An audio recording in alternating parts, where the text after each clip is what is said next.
Fascist বিরোধী আন্দোলন চলাকালীন সময়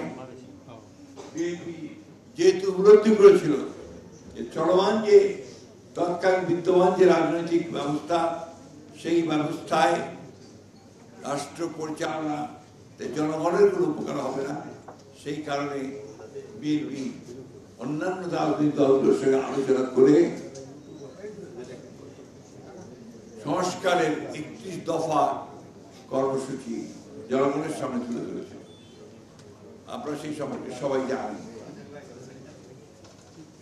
সেই 31 দফা সংস্কারের যে কর্মসূচি, যে প্রস্তাব, সেই প্রস্তাবের মধ্যে কিন্তু আজকে পত্র পত্রিকায় আপনারা দেখতে পাচ্ছেন যে সংস্কার কমিশন, সাহিত্য সংস্কার কমিশন যে সমস্ত বিষয়গুলোতে সিদ্ধান্ত নিচ্ছে, দিয়েছে বা যে প্রস্তাবগুলো নিয়ে এসেছে, তার বেশিরভাগই আমাদের সেই 31 দফা কর্মসূচির মধ্যে ছিল।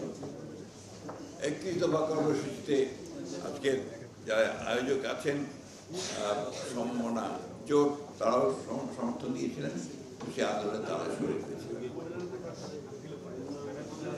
আজকে এই সংস্কারকে নিয়ে বিভিন্ন রকম কথাবার্তা দীর্ঘদিন ধরে হয়েছে, কারণ এর আলোচনা চলছে, এগুলো নিয়ে ডিসকাশন চলছে, রাজনৈতিক দলগুলো কথা বলছে, সব মিলিয়ে শেষ পর্যন্ত একটা জায়গায় বোধহয় তারা আসতে পেরেছেন, যেখানে তারা আগামী 17 তারিখে এই সনদের করবেন, যেগুলো বিষয়ে একমত হয়েছে সেই বিষয়গুলো। আর যে বিষয়গুলো একমত হওয়া যায়নি, সেগুলো নিয়ে রাজনৈতিক দলগুলো জনগণের সামনে তারা নির্বাচনের সময় ম্যানিফেস্টো আকারে যাবেন এবং জনগণের সামনে সেটা তাদের মতামত আদায় করার চেষ্টা করবেন। বন্ধুগণ, এই নিয়ে অনেক কথা হয়েছে, আমি এই কথাগুলো আরো বারবার বলতে চাই না, বলে আবারও জাতিকে ভারাক্রান্ত করতে চাই না। আমরা সবসময় সংস্কারের পক্ষে ছিলাম, যদিও আমাদের বিরুদ্ধে প্রচুর প্রচারণা চালানো হয়েছে, এখনো হচ্ছে যে আমরা নাকি আপনারা সংস্কারের বিরুদ্ধে। এটা খুব পরিষ্কার করে বলে দিতে চাই, আপনারা জানেন সংস্কারের মধ্যেই বিএনপির জন্ম হয়েছে।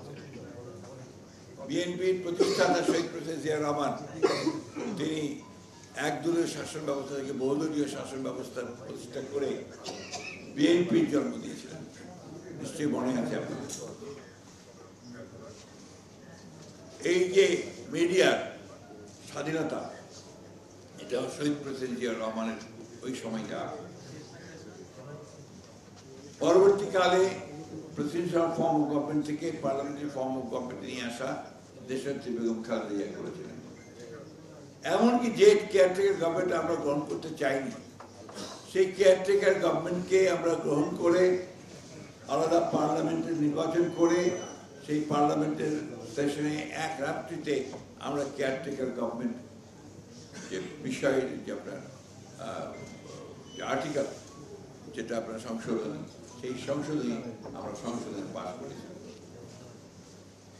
এত কিছুর পরেও এই কিছু সংখ্যক মানুষ আছেন, দল আছে, যারা বিএনপিকে বিভিন্নভাবে দোষারোপ করার চেষ্টা করেছেন। এখন তো একটা নতুন ধারণা, হঠাৎ করে যে ধারণা সম্পর্কে বাংলাদেশের মানুষের আদৌ কোনো ধারণাই নেই, পেয়ার পদ্ধতি।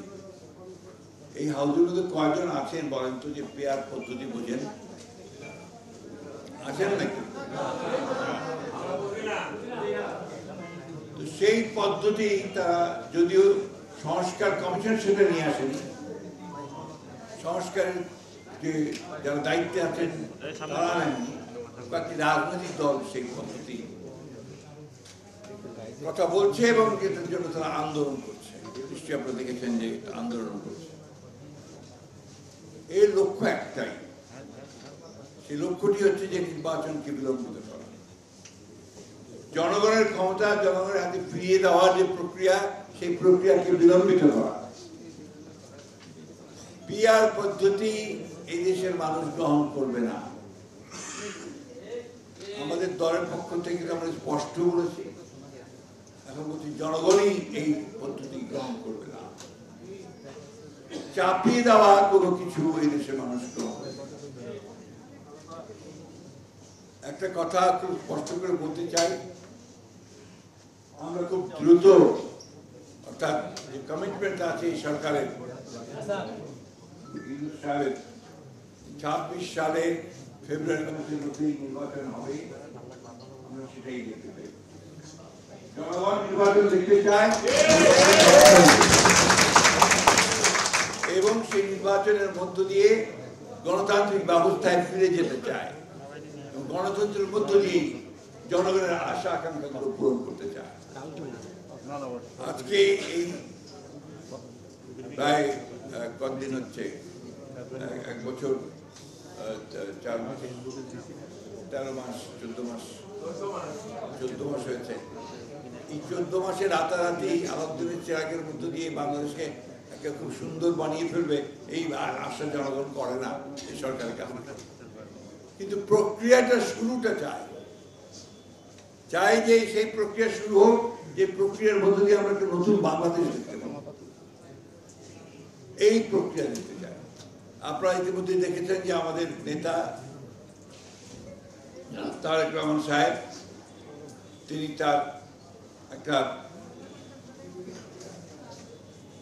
ইন্টারভিউ, একটা সাক্ষাৎকার বিবিসিতে, সেখানে তিনি এই প্রশ্নগুলো তুলে ধরেছেন এবং কিভাবে দেশের সমস্যার সমাধান করতে চান সেই সমস্যাগুলো তিনি তুলে ধরেছেন।